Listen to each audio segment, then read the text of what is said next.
जय हिंद फ्रेंड्स, स्वागत है आपका पीसीएस बाबा में।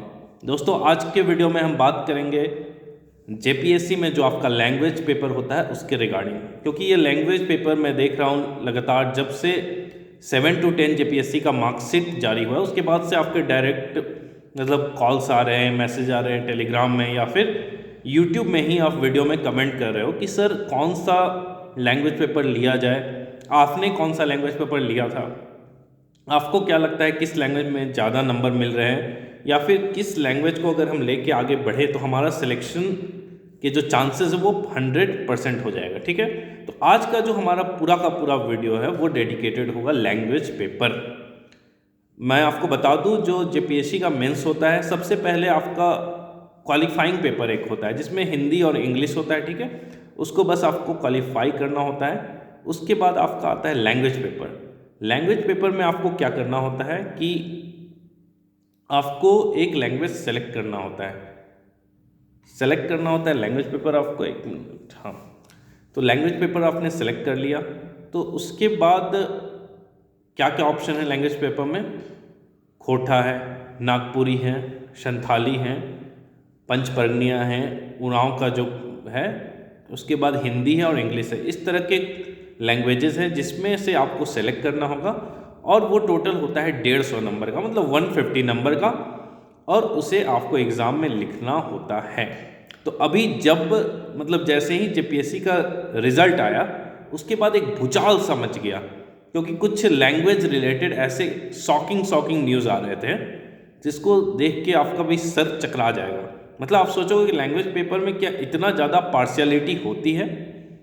तो मुझे टाइम लगा 1 से 2 दिन वीडियो बनाने में, क्योंकि इस बीच में जितने भी लोगों का, कुछ जो सिलेक्टेड लोग थे उनका और कुछ लोग जिनका सिलेक्शन नहीं हुआ उनका मैंने नंबर मंगवाया, उनके जो मार्कशीट मंगाए उन्होंने मुझे प्रोवाइड किया कुछ लोगों में। तो लगभग मेरे पास 15 से 20 मार्कशीट हैं और उनके आधार पर मैं आपसे बात कर रहा हूँ कि कौन कौन से लैंग्वेजेस में किस तरह के नंबर आए हैं। ठीक है, तो शुरू करते हैं। सबसे पहला सवाल कि क्या झारखंड में जेपीएससी में लैंग्वेज में भेदभाव है, पार्शियलिटी है? तो हाँ दोस्तों, जैसा रिजल्ट देखने को मिला आपको इस बार 100% लैंग्वेज में पार्शियलिटी की जा रही है और एक बहुत ही शॉकिंग है। मतलब एक लैंग्वेज पेपर के चलते लोग अंदर बाहर भी हो जा रहे हैं। मैं आपको कुछ नंबर बता रहा हूँ। एक मेरे फ्रेंड है, उनका नागपुरी में 30 नंबर दिया लोगों ने और वो बहुत अच्छा वे कैंडिडेट थे, उन्होंने कोचिंग भी ली थी, जो फेमस आपके सुधीर सर है उनसे कोचिंग ली थी उन्होंने। एक और फ्रेंड है, उनका 47 आया नागपुरी में। ऐसे करके इस बार नागपुरी का रिजल्ट बहुत ही खराब हुआ। मतलब आप समझ सकते हो 150 में 30, 40, 50 नंबर आप कैसे दे सकते हो? एक सिविल सर्विसेज की जो तैयारी कर रहा है वो इतना भी बकलोल, उतना भी बेवकूफ़ तो नहीं होगा कि वो उतने ही नंबर ला पाएगा।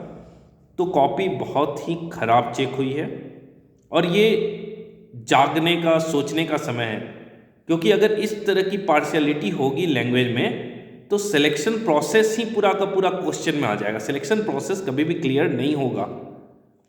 तो ये हुआ आपका नागपुरी का। एक हिंदी में मेरे एक दोस्त है, उनको दिया था 53 नंबर, 150 में मात्र 53। इंग्लिश में भी कुछ वैसा ही नंबर मिला है, 53, 60, 70 इस तरह का नंबर। ये हुआ मिनिमम की मैंने बात की। अब मैक्सिमम की बात करते हैं। खोटा में जहाँ तक मैंने बात किया 120, 125 तक नंबर आए। कुछ लोग बोल रहे हैं 130, 140, लेकिन मेरे पास अभी उस चीज़ के प्रूफ नहीं है, इसलिए मैं अभी उस पर बात नहीं करूँगा।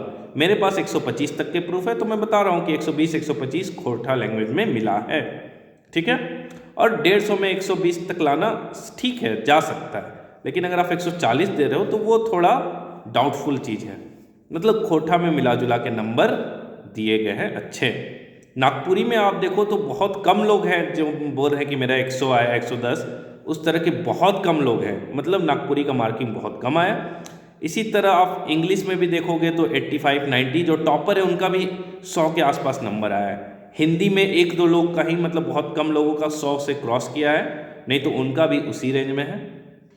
और बाकी जो आपका ट्राइबल लैंग्वेजेस है उसके बारे में मेरे पास बहुत ही कॉल नहीं आए हैं, तो उस रिगार्डिंग मैं आपको नहीं बता सकता हूँ कि ट्राइबल में किसे कैसा नंबर दिया गया है, ठीक है। तो अभी तक का मैंने बताया आपको कि लैंग्वेज क्या खेल चल रहा है। 150 नंबर टोटल आपके सिलेक्शन प्रोसेस में बहुत ज़्यादा मायने रखता है। इसलिए अब क्या करना चाहिए कि सभी लैंग्वेज को एक तराजू में तोलना होगा। जब ये लैंग्वेज का चीज़ आया था तब भी मैंने इस पर शुरू से ही प्रोटेस्ट किया था कि इस तरह से नहीं हो सकता है। अगर 10 आप लैंग्वेज पेपर रहते हो तो कॉपी कभी भी फेयर चेक नहीं होगा, मार्किंग कभी भी फेयर नहीं होगी और इसका भुक्तभोगी होगा एकमात्र स्टूडेंट। इसलिए दूसरा, एक ही सब्जेक्ट में बहुत ज़्यादा वेरिएशन देखने को मिलते हैं। मतलब एक ही सब्जेक्ट में किसी को 70 आए, किसी को 80 आए, किसी को 100 आए। तो इस तरह से अगर एक सब्जेक्ट का कॉपी चेक हो रहा है तो एक ही टीचर करे तो नंबर उसमें एक आपका लेवल मेंटेन होगा। और लैंग्वेज को एज द पार लाना बहुत ज़रूरी है। ऐसा नहीं कर सकते हो आप कि किसी लैंग्वेज में आप 120 130 इस तरह का दे दो, बाकी लैंग्वेज में एवरेज आप दे दो 50-60। इसलिए गाइडलाइन जारी होनी चाहिए कि एक मिनिमम आपको, अगर स्टूडेंट ने अच्छा लिखा है तो उस लेवल तक आपको नंबर देना होगा, ठीक है। तो अभी भी आप मुझे बोलोगे तो देखो 2 साल का जो ट्रेंड है, पिछले बार जो सिलेक्शन हुआ उसमें भी खोटा में नंबर ठीक ठाक मिले थे। इस बार जो सिलेक्शन हुआ खोटा के लोगों का अच्छा खासा सिलेक्शन हुआ, नंबर ठीक ठाक मिले हैं, ठीक है। अब बाकी लैंग्वेजेस में जैसे नागपुरी का परफॉर्मेंस बहुत ख़राब रहा, बहुत ख़राब मार्किंग की गई, बहुत घटिया कॉपी चेक की गई। मैं तो कहता हूं कि जितने भी कैंडिडेट ने लिखे उन्हें एक साथ आना चाहिए और आवाज़ उठाना चाहिए कि जिसने कॉपी चेक की थी, क्या उस गधे को इतना नहीं पता था कि 30 और 40 नंबर आप किस आधार पर दे सकते हो, इतना कम नंबर। इसी तरह हिंदी और इंग्लिश के केसेस में भी कुछ कुछ में देखा जा रहा। तो इसमें अगर आप एक साथ नहीं आते हो तो 150 नंबर बहुत ज़्यादा मैटर करते हैं आपको सिलेक्शन अंदर बाहर करने के लिए, ठीक है। क्योंकि मैंने देखा, अब देखो खोटा में जो एवरेज मैं देख रहा था टॉपर का, तो टॉपर का लगभग 90 से 120 के बीच में सबका नंबर है खोटा में, ठीक है। 90 100 मतलब 100 तो 100 क्रॉस बहुत लोगों का किया है, ठीक है। मेरे ही जान पहचान में 10 लोग जैसे हैं जिनका 105 110 इस तरह से नंबर आए हैं। नागपुरी में ऐसा मैंने कुछ भी केसेस नहीं देखा। इंग्लिश में मैंने आपको बताया 1-2 केसेस में उतने नंबर आए हैं। तो अब हमारी स्ट्रेटजी क्या होनी चाहिए? तो आपने देख लिया लैंग्वेज पेपर में कितना बड़ा मतलब झोल है, कितना बड़ा इसमें गेम हो रहा है, ठीक है, कितना बड़ा खेला हो रहा है लैंग्वेज पेपर के साथ। तो अब आपको लैंग्वेज के भरोसे आप नहीं बैठ सकते हो। और देखो कुछ कुछ पुअर परफॉर्मिंग होते हैं, जैसे इंग्लिश हिंदी, ठीक है, कुछ कुछ जो लोग होते हैं 10 में से एक स्टूडेंट को अच्छे नंबर मिल जाते हैं, लेकिन इन जनरल आप देखोगे तो इसमें नंबर नहीं मिल रहे हैं। नागपुरी में मिलता था लेकिन इस बार इसमें भी नहीं मिला। क्या पता कि अगले साल अगले बार जो जेपीएससी हो उसमें खोटा में भी नंबर ना मिले। तो मेरा यही सुझाव रहेगा कि जिसका सिलेबस आपका कम है, ठीक है, नॉर्मल है, तो आप इस तरह के लैंग्वेजेस से खोटा रख सकते हो, नागपुरी रख सकते हो। जिसका सिलेबस कम है रख सकते हो और अच्छे से पढ़ाई करना चाहिए। लेकिन आपको ये दिमाग में कभी नहीं रखना है कि यही मेरा सिलेक्शन करवाएगा, ठीक है, क्योंकि लैंग्वेज में कभी भी कुछ भी हो सकता है। मार्किंग आपके हाथ में नहीं है, मार्किंग जो कर रहे हैं प्रोफेसर वो अपने अनुसार करेंगे, ठीक है। तो आपको इन चीज़ों से बचना है और अधिक से अधिक फोकस करना है कि आप जीएस पेपर को टारगेट करो। और इसमें सबसे बड़ा जो पॉजिटिव चीज़ है ना वो है आपका ऑब्जेक्टिव। जो जीएस में आपका झारखंड में जो मेंस लिखते हो आप, तो उसमें ऑब्जेक्टिव क्वेश्चन आते हैं। अगर उस ऑब्जेक्टिव में आपने 80% स्कोर कर लिया, 70-80%, तो फिर आपका सिलेक्शन कोई नहीं रोक सकता है। मेंस अच्छे से लिखो और ऑब्जेक्टिव में अधिक से अधिक सही करने की कोशिश करो, क्योंकि उसमें नंबर काटे नहीं जा सकते हैं, तो उसमें आपके डेफिनेटली नंबर आएंगे। साथ ही इस पे पुनः विचार होना चाहिए, सब लोगों को एक साथ आना चाहिए कि इस तरह से पार्शियलिटी लैंग्वेज में नहीं हो। आप कोई गधा या घोड़ा नहीं चुन रहे हो, आप एक सिविल सर्वेंट चुन रहे हो। तो इस सिलेक्शन प्रोसेस को बहुत ही ज़्यादा मतलब स्वच्छ और पाक रखना पड़ेगा, मतलब पवित्र रखना पड़ेगा। आपको इसके साथ खेलने की इजाज़त नहीं है जिस तरह से आप खेल रहे हो। सबको इक्वल मौका मिलना चाहिए कि सब अपनी फुल कैपेबिलिटी के साथ लड़ सके और इस एग्जामिनेशन को क्रैक कर सके।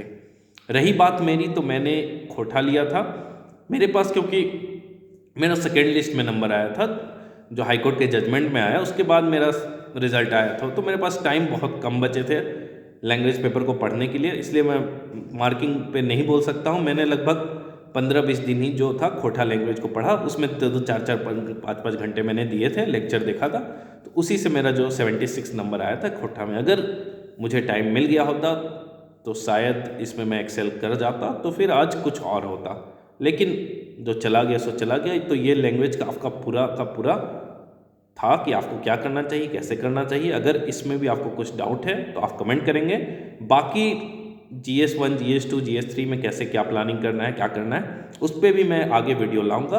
और आपके जो जेन्युइन डाउट है वो आप कमेंट करेंगे। और अगर आप चैनल पे नए हो, अगर आपको वीडियो अच्छा लग रहा हो तो अधिक से अधिक लोगों के साथ इसे शेयर करें और इससे जुड़े। जय हिंद दोस्तों।